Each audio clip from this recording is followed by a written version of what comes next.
Twitch channel. I am your host, Rick, aka Tabletop Santa, and today we are going to continue painting the 3 WizKids Nolzur's miniatures that we were doing a couple weeks ago before Origins Game Fair. And let's say hi to Adam in the background doing all the production. Hey, Rick.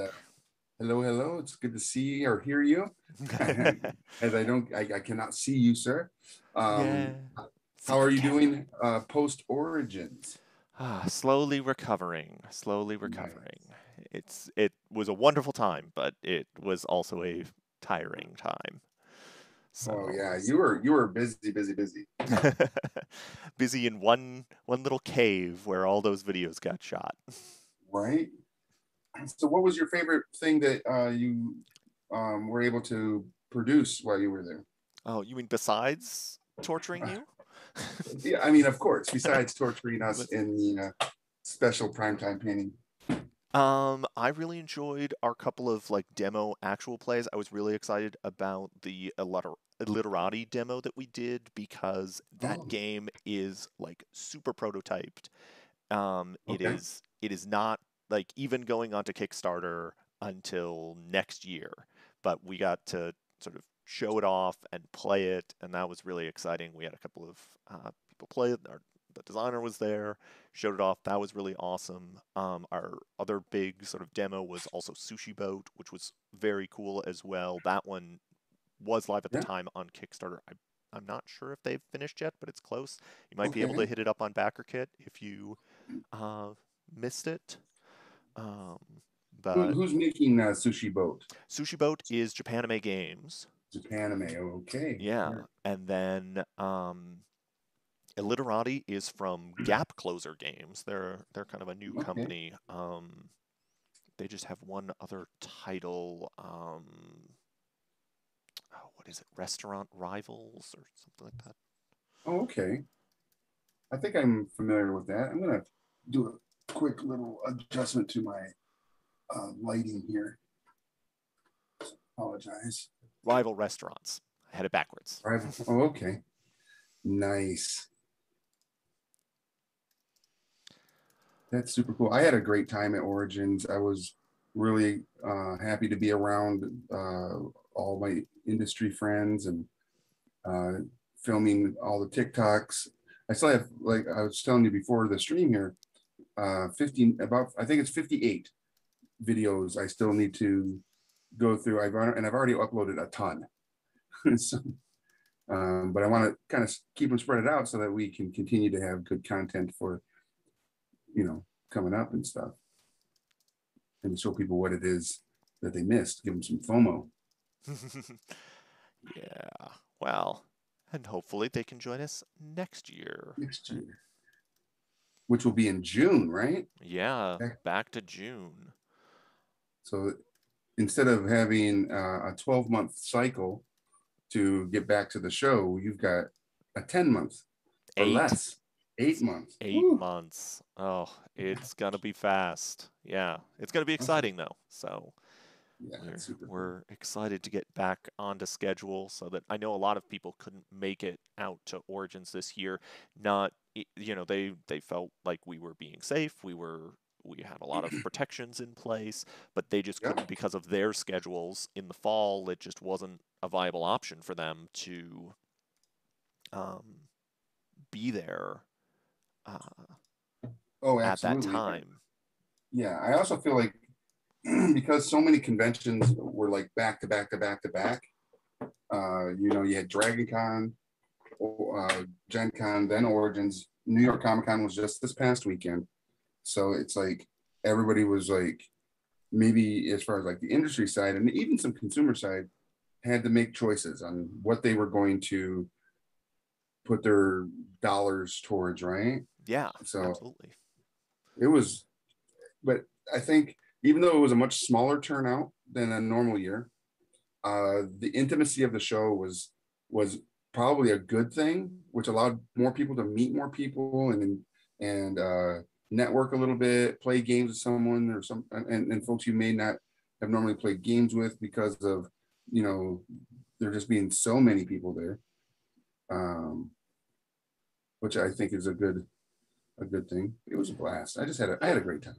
Well, you know, I think Origins has always been something of an intimate show, compared to some of the other, big major shows of the year. Yeah, But I think with our lower numbers this year, with it felt even a little bit more that, a little bit more personal and connected. So, and just that refreshing of like being able to be around other gamers and go to the exhibit hall and sit down and meet new players and try new games. It's yeah, it was so good.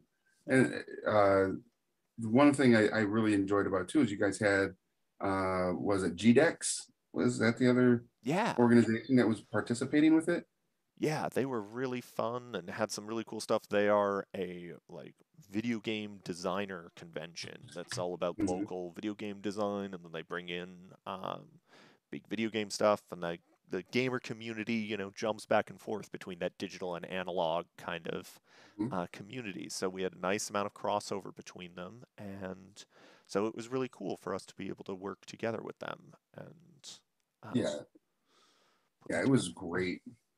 I walked by their booths, and the fact that they had like folks there that were like app designers was super cool. And what would be really neat to see or find out is if any of the board game companies interacted with any of the app designers, and if anything will come from that, right? If we might get like a particular board game now as an app game in the future Yeah, because of any interactions. So yeah. I'm really excited to see if that comes to fruition in some capacity. Yeah, I'd be really interested to know. We'll probably touch base with Chris and the GDEX team and see how that goes. We've got 8 months to plan. We might be planning something more with them. I don't know. Yeah, That's that'd be super cool. above my pay grade. Right. So yeah. So for those of you who haven't had a chance to check out our YouTube channel yet and see what we did at Origins, first, after you finished up here, swing on over, Mhm. um, check it out because there's a special primetime painting event there. Um, but yeah, how did you feel about our cutthroat paint table event? I thought it was a blast. I think at future events, I think we should do it again, and hopefully we can get more people in the audience, the live audience, to participate, because I thought that was one of the funnest things about it is well, first off, I just want to elephant in the room. Everybody that has watched this show, myself, getting to know you, I had this image of you as this really nice guy, just like awesome guy, which you are, but your evil side came out pretty heavy in regards to the challenges and how rapid they came at us, and uh, like I Some of those were I not meant to mine. keep my miniature on the table. Like, so one of the challenges was we could paint we had to use a certain color, and we had to keep our miniature on the table. We couldn't pick it up from the table. We could move it as long as it never left the table.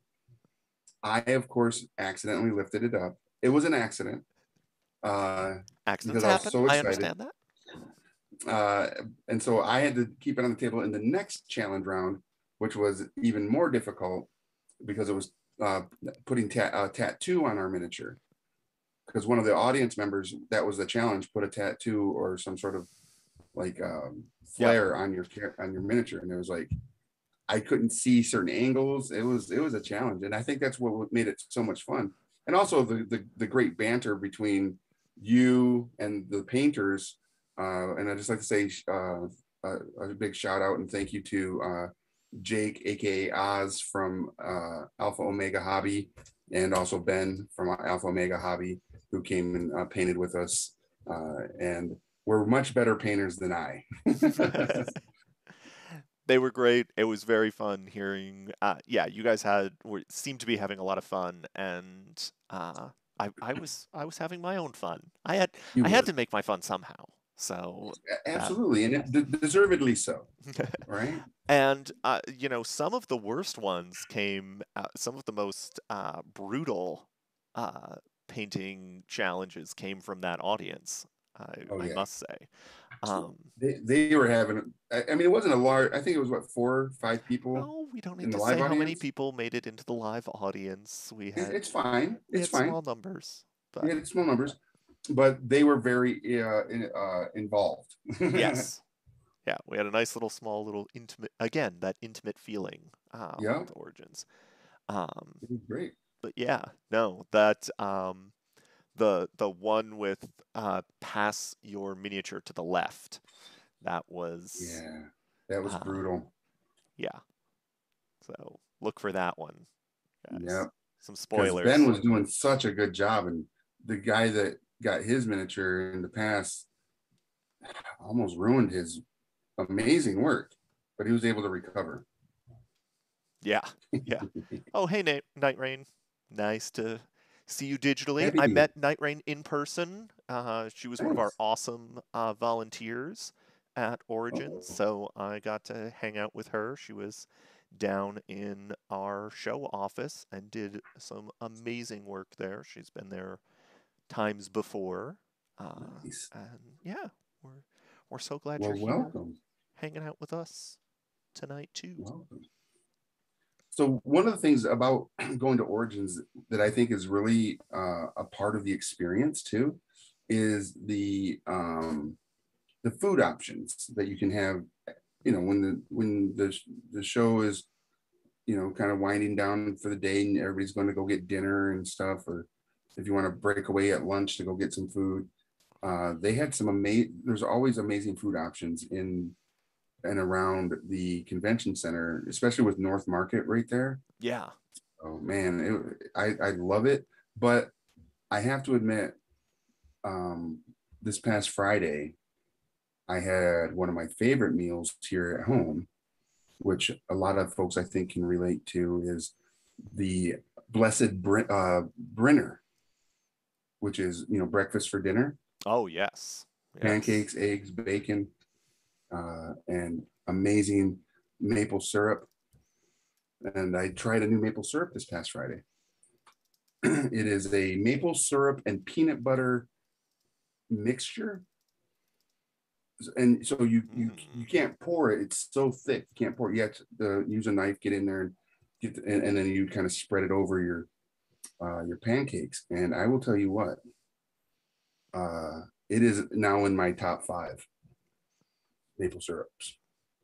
That sounds really good. I mean, I think there might have been a time at some point when I've just done that myself, right? Like Yeah. combine the peanut butter and Mm, things. Yeah. so good, such a good combo. So Uh, on this miniature here with the like the pole arm, the female tiefling, yeah. I gave her like metallic silver hair. I thought it was just a Ooh. neat look. And then I'm gonna go ahead and put a brown on her on the shaft of the pole arm. And then I'm gonna do a wash on her to kind of see where it's at. Mm-hmm. But I just noticed one little flaw in my work with her is I did not paint her hands the same as everything else. That understand that beautiful green. So I gotta do a quick touch. The I horror. know, right? Blasphemy. You call yourself a professional painter. You could I just give know, her right? gloves, right? Like, I mean, you could I just. could. I could give her some leather gloves, but I feel like the way that they go into combat, they're very tactile with Mm-hmm. feeling their weaponry and the area around them. So they probably wouldn't wear gloves, especially with these weird. I don't know if you can see them, but they have these weird like bracers on that have like the Mm-hmm. Batman spikes, Oh, okay, yeah. and they're facing the wrong direction as far as Batman's would be facing in the opposite. These are like jutting forward, so I'm guessing they like use them as like raking claws of some Mm-hmm. sort. So More like Shredder, right? Like with the. yeah, like Shredder. Good call. Yeah. Eh, you know, that was Very much like Shredder. that was my childhood era. That's the correct Nice. correct time for me was Ninja Turtles. Ninja Turtles. I wish they would come back out with a Ninja Turtle role playing game. Oh yeah. I think Palladium was the ones that had it back in the 80s. That But was that was the first role-playing game I ever learned existed. what? Yep. That's Uh, wild. was the original Palladium. Like I was at a buddy's house. I was pretty young at the time. Like it was brand Yeah. new, right? Like it had just come out.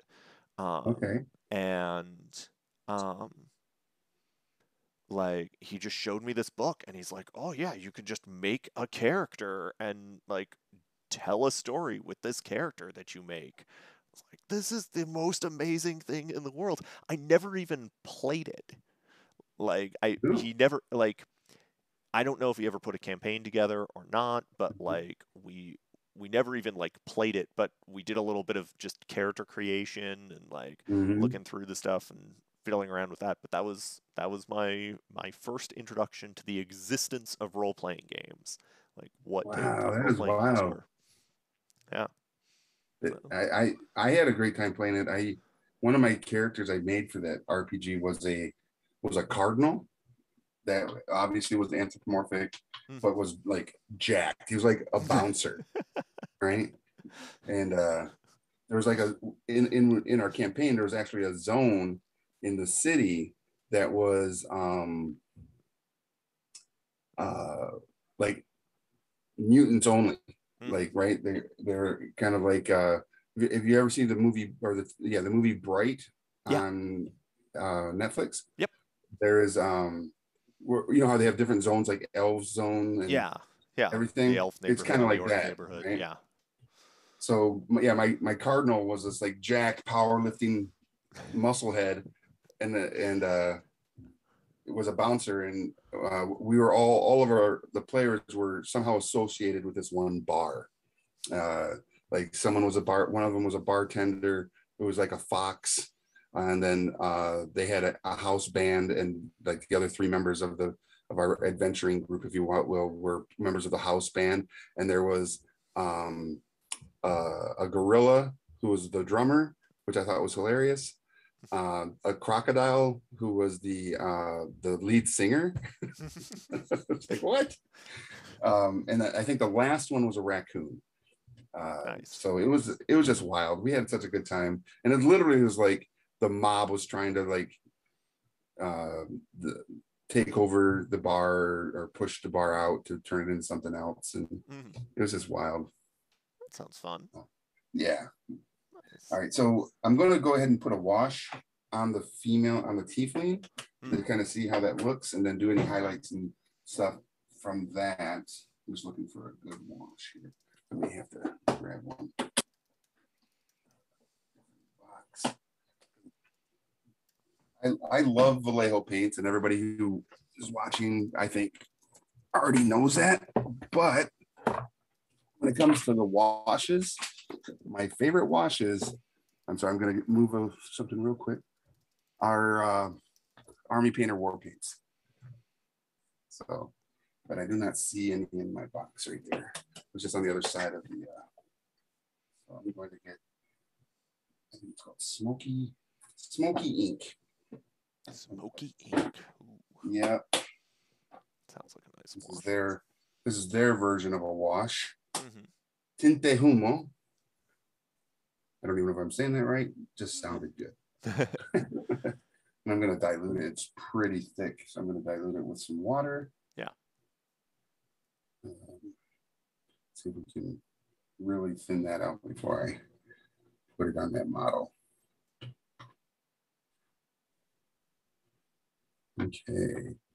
Ooh, that's still pretty thick. All right. Let's take a look and see what it does. You know, because that's a good thing about painting miniatures, right? Is it's all just a practice of what you do know and what you want to learn. And I'm about to learn something real quick about this ink. That I need to have another brush to wick a lot of this off of here because that is Yeah, that's still pretty thick. pretty thick. but it's a wash that dries out. And, yeah, Yeah. it always looks. It washes always look like that, don't they? They always look so much worse and darker and thicker when Yeah. you When you put them first on. When you apply first, it. Yeah. yeah, then you give it a second, you're Yeah. like, oh no, oh that actually looks okay. Yeah. Well, no, landed on her feet. I like this. I already like Aha, this model. very very acrobatic. Yep, I dig it. I'm already scared of her. I mean, I actually look forward to, like I said in the first episode where we were painting these miniatures, I already look forward to introducing these bounty hunters into a campaign because we were talking about before is, we've got one or two of them with like pole arms. One looks like more of a cleric with these robes, right? Yeah, And I'm going to make them like a war cleric. And then you got this individual here who looks like a monk with a rope chain, a rope weapon that has a like a dagger on the end of it. yeah, And then you got this tiefling who looks like straight out of some sort of like gladiator type movie. And so they're all going to be highly proficient fighters and combatants. But we were talking about legendary actions, right? yeah, Where when they're in a group within a certain range of each other, they would get legendary actions. And I thought that was just gross in a, in yeah, a like, yeah, let's do that because that would be amazing. Is like if they're within 5 feet, if they're within 5 feet of each other, they could have like bonus attacks or a combo attack or heightened defense yeah. because also, I mean, it's all sorts of amazingly cool. Well, just little combo things that they could do, special attacks that only work between two or three of them as a Mm-hmm. singular action. Like you take that Yeah, action and it's one attack that comes from all three of them, yeah. but you roll four and it deals cool damage and Oh yeah. I don't know what it would Actually, do, this is but looking really, really good. It's going to need some highlights and hmm stuff, but this isn't looking too bad. It's very mono brown now. No, I'm just kidding. As you can tell, it is not. But that was the joke for the painting episode we did at Origins. My dino dog that I painted, we all painted the same thing, was very brown and had multiple versions of brown on it and a it little orange. it looks better in it looked better in certain lights if you got the angles right and at like you know Yeah. got the right light, it looked very natural in a lot of ways Mhm. too. Because I mean, when you think about it, like naturally occurring real animals would look Mhm. more like that. Um, Yeah. but it's not as it wasn't as Bright and dynamic as the yeah, others. yeah, dynamic's Yeah. probably the right word. Yeah, wasn't didn't Yeah. hit I mean, that the way. others, the other two did such a good. I mean, so they actually paint a lot. The two of them, they do commission painting, and then of course they do play some of the games that they sell in their store against some of their consumers Hmm. um, or patrons, and they follow the same rules they give them. Is you got to have a minimum of 3 colors on a model, and before you can table it to play, Yeah. and they follow the same rules. And I think that's a really good testament to them as you know not just store owners but also as players. Hmm. So Well, I mean, I think there's if your game is going to have that requirement, then it makes sense for you to kind of carry through that requirement in your events as well as a store owner. And you can be a little lenient on your non-official stuff, but right. I think it supports the idea that this isn't just it's not the same as just another board game, right? Right. When you play those miniatures games, there's an expectation that you get the stuff painted. It doesn't have to look awesome.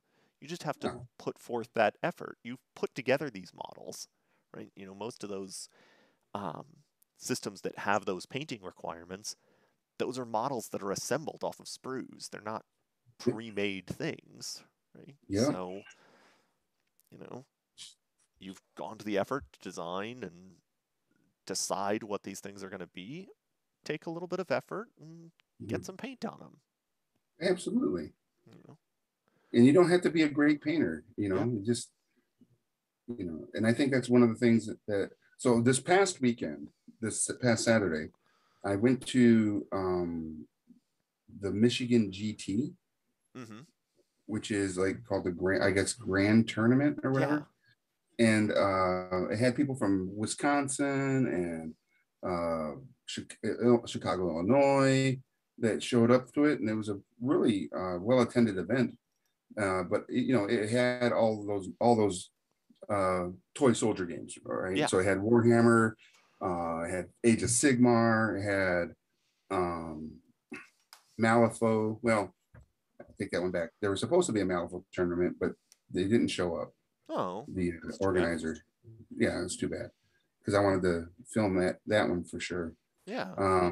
But it also had like Star Wars Armada, Star Wars Legion, Star Wars X-wing, and a bunch of other bolt action from Warlord. So Oh, they had nice. all these different events, and I will tell you what, there were some miniatures that were painted there that were just amazing. Like this one gentleman who had a Warhammer army on display because everybody displayed their armies to get judged for painting, and he had his object source lighting. He had these glowing green swords in all of his miniatures, and the glow he had put so that it actually like looked like it was like you know illuminating that side of the mech Yeah. that it was so good. I was like, man, that.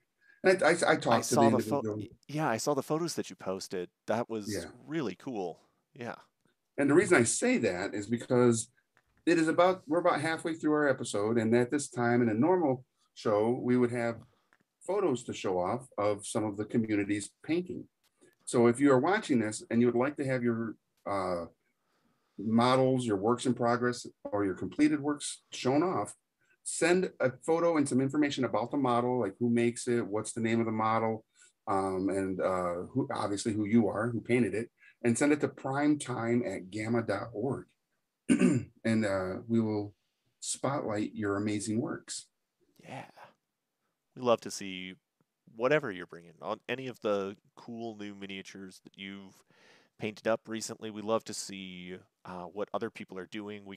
You can always learn something from somebody else's models. So I think that's Mm-hmm. such a useful tool for not just new painters but experienced painters too. So Absolutely.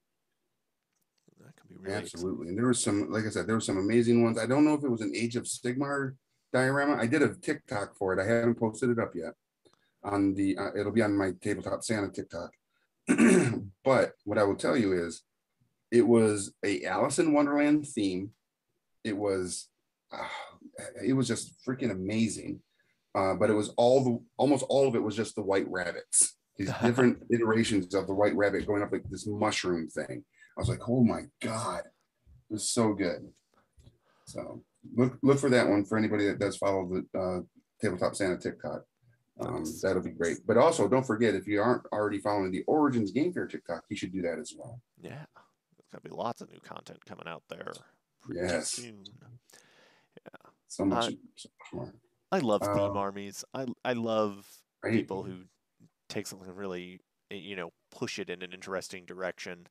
I, if somebody hears this and wants to steal it, do it because I'm probably not going to get around to it anytime soon. But Oh, I've been like every once in a while I pull up the Games Workshop stuff and I glance through things and remember my glory days of having the time and energy and money to like run armies and that kind of stuff. And right.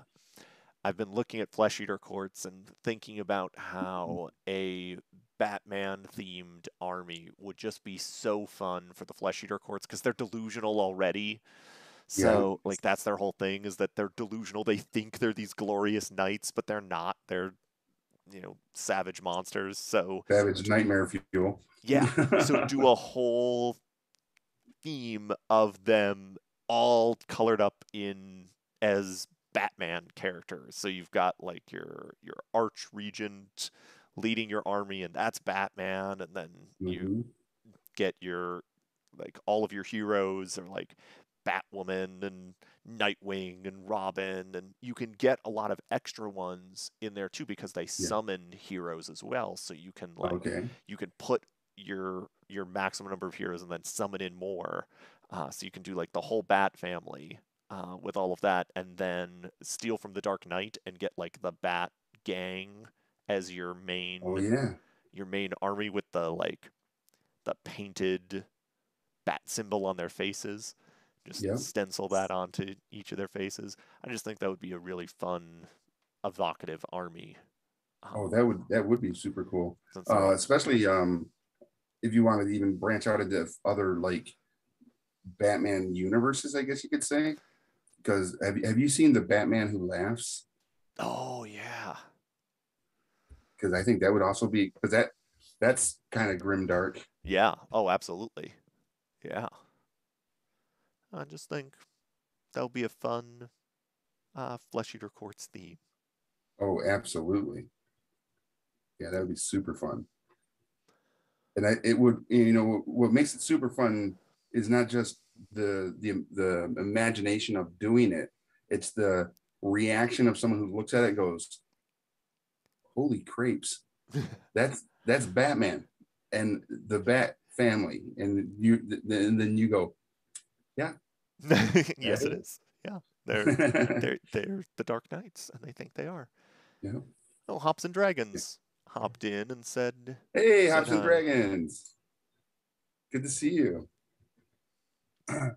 Those are I did a like a podcast interview with those gents, and they are amazing. And for everybody watching, if you don't already follow them, give them a follow.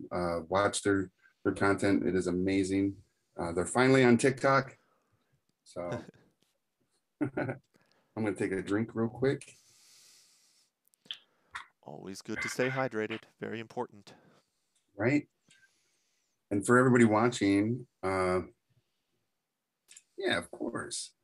Uh, for everybody watching, if once you build up some channel points, there are some really interesting challenges you can give me during the stream. I should have mentioned this earlier, Yeah.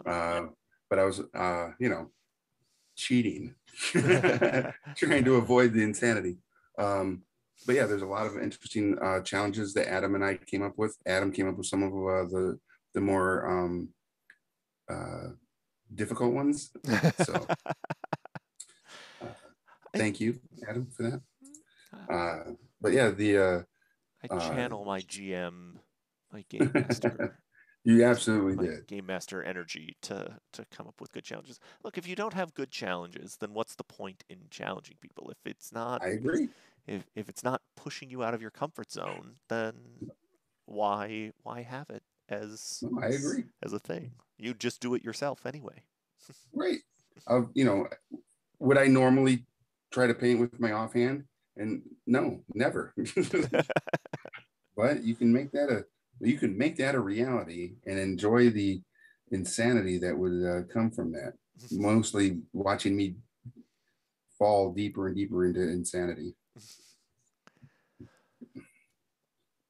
So, but yeah, the this for those of you that are watching, if you are into role playing games and are a big fan, this Saturday is free RPG day at your friendly local participating game stores across the United States.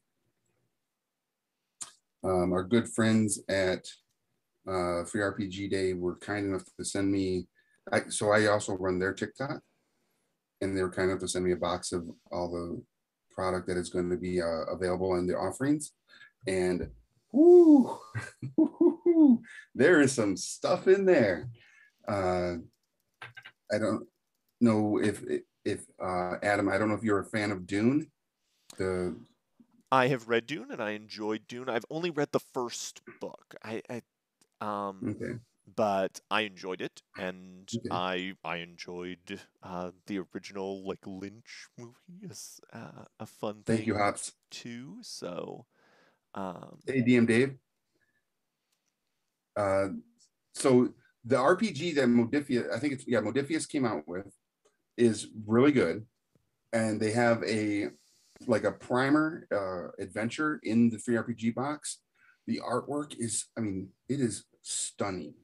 The artwork in this module, and it has some pre-gen characters, and it seems like it's a very politically driven mhm. module. So that's going to be a lot of fun, like intrigues, right? Yeah. Because I feel like that's how the whole Dune concept is, anyways. Is they're definitely playing on family and power and control amongst the different hierarchies of families within the verse. So it looks really good. So that's one of them that I was like, oh, this is gross and so good. Mhm. Another one is Whiz Kids has a hag that is like a witch from Hansel and Gretel, and a Oh, papercraft house cottage that looks like Hansel and Gretel.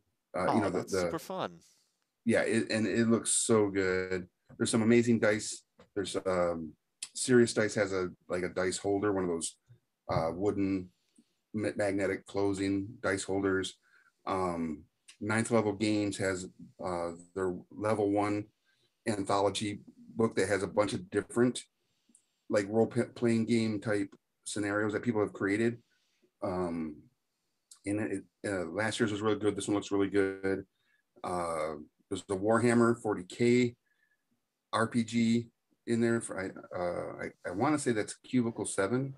And there's also a Victoriana, which takes place in like the early 1900s. And it's like in England, and you play like investigators. And there's a little mixture of fantasy and steampunk, diesel punk, Okay. So all sorts of cool stuff. Yeah. nice. I was gonna Um, ask because Victorian, there's a lot of different directions to go with that with mhm. Victorian era. You can go steampunk, you can go kind of like magic-y, you can go supernatural, you can go eldritch horror, you can go in a lot of different directions with that. And So, I think it touches on all of it, ooh, right? Because it has elves, it has that you can play, or fey creatures. Um, I can't remember the name of the show that was on. I want to say maybe HBO, where they had satyrs, and uh, it was very Victorian. yeah, the fairies and stuff. Yes, I You know what I'm talking remember. about, I know right? the show. I can't remember the name Yeah, of I it. can't remember the name of it, but it's almost as if that show was turned into a role playing game. Cool. Yeah. Yeah, so it was pretty cool. And then Blue Rose has a like a quick start guide for that, which is by Green Ronin, who they were at Origins, and yeah, there's just a lot of good stuff in there. And there's a Starfinder module, there's a Pathfinder module, there's a paint. So Dave Taylor, who those of you who don't know, Dave Taylor and I used to do a mini painting show on the Game Trade Media channel, and he still does it. He's still the host, and he has his own company called Dave Taylor Miniatures, and he worked with Mantic and Army Painter, and they made a little painting guide on how to basically paint and make a final boss scenario, right? And it Mm-hmm. comes with so there's 6 books that are in the package, so you can get one, and then you can also get a little like treasure pile Mm-hmm. uh, that you get to paint, and it has a whole like painting guide on how to paint treasure and whatever in the book. It's really cool. Nice. Dave is an amazing individual, and if you aren't following him, you are missing out because he is awesome. Nice. Yeah, DM Uh, Dave, I've seen stuff for Sweet Tooth, and that looks very cool too. I looked it up. It's oh, Carnival Row was Carnival Row, yes, what you were so thinking good. of. Yeah. Yeah, Sweet Tooth is really good too. If you haven't seen that, that was a really good show. That's a like a um, post-apocalyptic near future where genetically modified children are being born that look like animals or have animalistic traits, and the Mm-hmm. main character is half human, half deer, and they and is given the name Sweet Tooth. So It's really good. It's actually, when I say really good, it's kind of like just kind of touching and hit some heartstrings, keeps you on the edge of your seat, and then some of it, it's good. I liked it. I really enjoyed it. Yeah, it looks like although Carnival Row slowed down Hmm. for COVID, Yeah. they just finished production, or they finished production relatively recently, and the Ooh. second season will arrive in 2022, according to All right. I according am to the excited for that. interwebs that I have just quickly perused And for. the interwebs, as we all know, never lie. So we're No, good to go. no, there's I dig it. never any false information. That's right. 100%. Yeah. Believe it all. It was several pages, several sites that were Oh, okay. saying similar kind of things, that it is actually happening. Nice. So that Yeah. is good I'm, news. I'm excited. Night Rain is also saying that Carnival Row was amazing, and I agree 100%. And I can't wait to see how they continue to like flesh out that world, right? Hmm. So it's gonna be sick. I've been All right, I'm watching. gonna Oh, go ahead. go ahead. No, tell me what you've been watching. I've been watching Foundation. Um, What is that? so it is Apple TV's big sci-fi epic series based loosely, where I'm going to say very exceptionally loosely based on Asimov's like incredibly uh, recognized or All of his. award-winning series Foundation. Oh, okay. Yeah, I saw that particular book was on sale at Dragon Con when I was there. Oh, They had a big thing about it, and probably because of its association to the FTV show. yeah, yeah. It would make They, sense. Asimov was not an action writer, even in his most like action-packed Mhm. series. He did not write action exceptionally well. Okay. um, and Foundation is not really an actiony kind of show. It, All it's right. it's really something that is hard to film, just because it doesn't really fit with a model of TV, um, Right. because it jumps a lot in time. Like the first book is like 250 years or something. Um, Wow. so they jump, like there's a first part and then it jumps 50 years into the future, and so there's a whole new cast of characters in part 2 and a whole What? new cast of characters in part 3 of the book, because the story is about um this the first main character is this Hmm. guy Harry Seldon, who develops a mathematical formula to accurately predict the future. What? Um, Kind of like what was that show with Tom? Was it Tom Cruise yeah, where yeah, they had the the psychics in the psychics. pool? Yeah, but instead And of psychics, what he's done is he's like figured out the math to predict mhm. the psychological reactions of people in large groups. So the larger the group, Okay. and uh, the actually the more forward in time, the more easily you can predict things. So Well, that actually makes sense because one of the things. Have you ever read or heard of the book called uh, Crowds? It, it's not Murder of Crows. It's it has to do with the fact that when you get a large crowd of people together and you give them a puzzle to solve or a question to answer, and you give the same question to one person like Ken Jennings, mhm. right? There's like a very large percentage of the crowd. It's called the wisdom of crowds, Oh yeah. um, and that they'll come as a crowd together through conversation or whatever and come up with the same answer, Hmm. that the correct answer.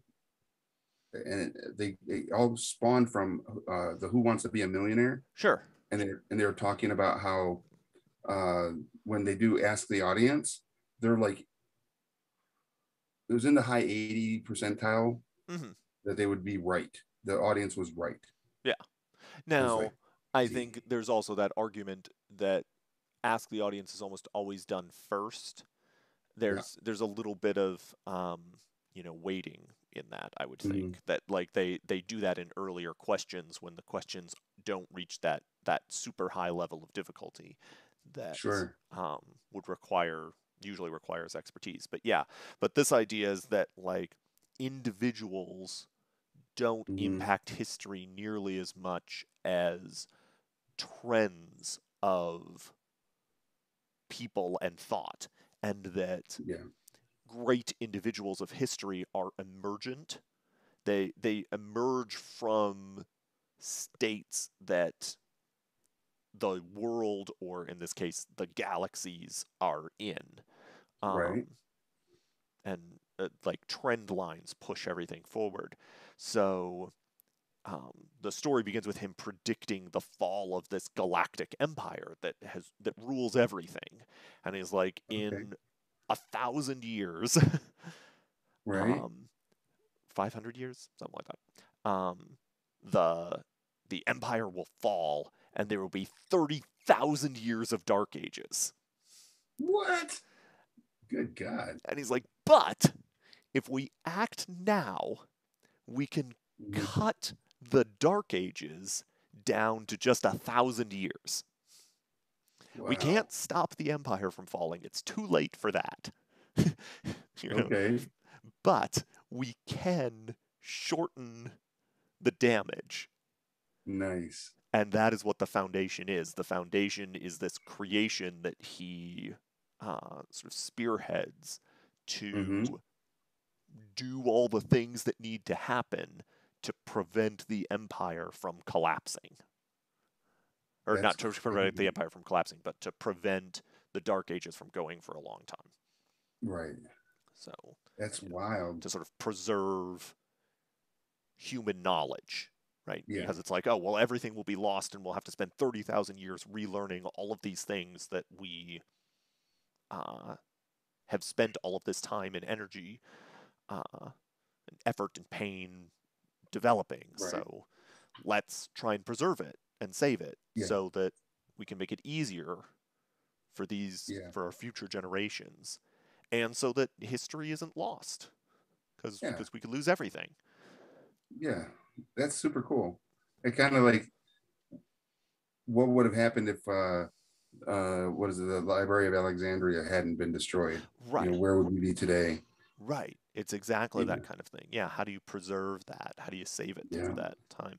So yeah. So that's why it has to jump through time, because we keep seeing all of these sort of snapshots of what's Yeah. going on in the foundation and what happens when there's threats to them, and Hmm. that sort of thing. So we sort of follow along. The the show is keeping it much tighter in time. I mean, they still are jumping a little bit around in time and they're jumping forward, but not nearly as much as the book did. Um, and they've added a ton of like gunfights and action into it that just does not exist. Most of the Right. book is just a group of people talking in a room. Dang. Well, it, I'm glad that the show doesn't do necessarily that. Sure, but like I keep watching this and I keep thinking this show feels like they're trying to do Game of Thrones, but they Hmm. forgot what made the early seasons of Game of Thrones really good, which was you'd have some sort of visually compelling and exciting sequence that was, violent and action packed and all of this, and then you'd cut from there to Varys and Littlefinger having a Yep. conversation in a room, right? And Yep. they talk about the ramifications of these choices that are going on. Yep. And then we'd cut back to the action, and then we'd cut back to, you know, Sean Bean and um, Peter Dinklage having a conversation about Yep. something, and then Daenerys would come. It like you jump between those like intense moments of violence and you Hmm. know other things, Yeah. and Yeah. and then go back to those conversations. And this show hasn't seemed to figure out that pacing of how to do both. Yeah. It definitely hasn't. That's for sure. Yeah. As far as I'm sorry, I haven't seen it, but from what you're saying, it sounds like that's not what they've learned from the success of Game of Thrones. And I think what a lot of people are gonna when you talk about Game of Thrones, um, it just reminded me that there's the new show coming out, House of the Dragon, Oh yeah. which they just had the trailer drop, and I was like, oh my god! So I'm looking forward to that. And it's got Matt. What Matt is his Smith. name? Yeah. Matt Smith. Yeah, the Yeah. doctor. Yeah. And he was in The Crown too for at least a season or two. If Was he? yeah, All right.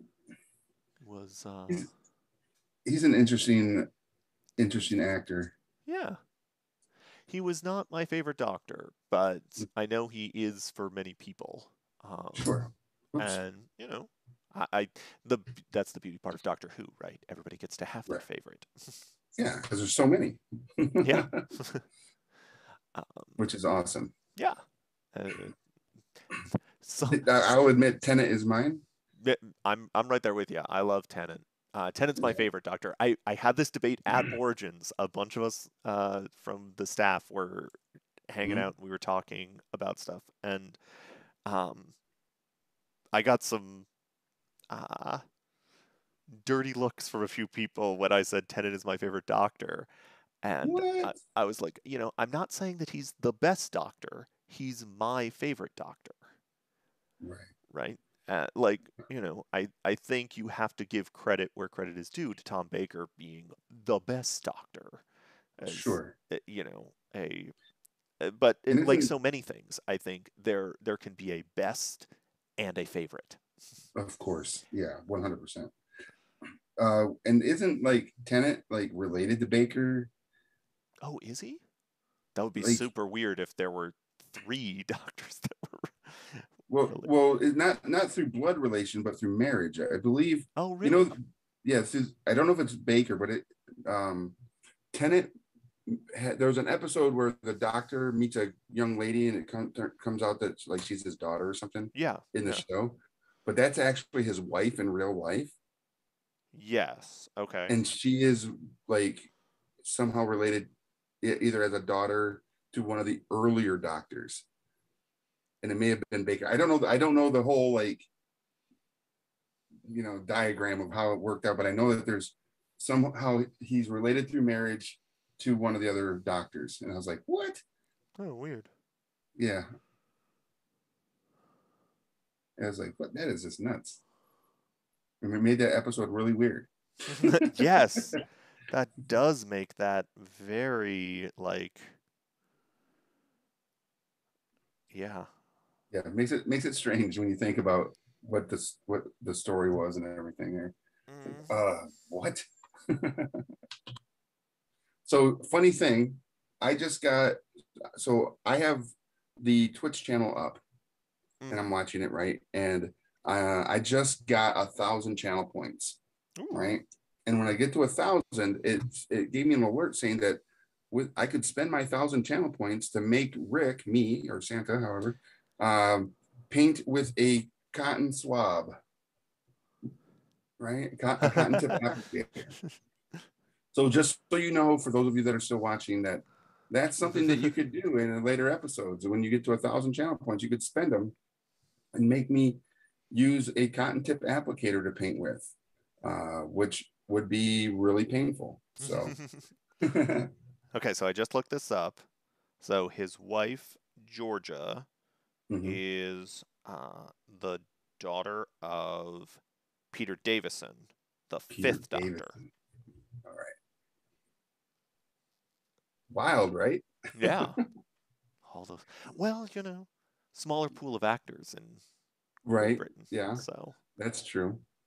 So we've got about 5 minutes left before the end of this episode, and I'm going to give you just a little shot at the minis so Yeah, let's far. see I everybody. think they're looking all right.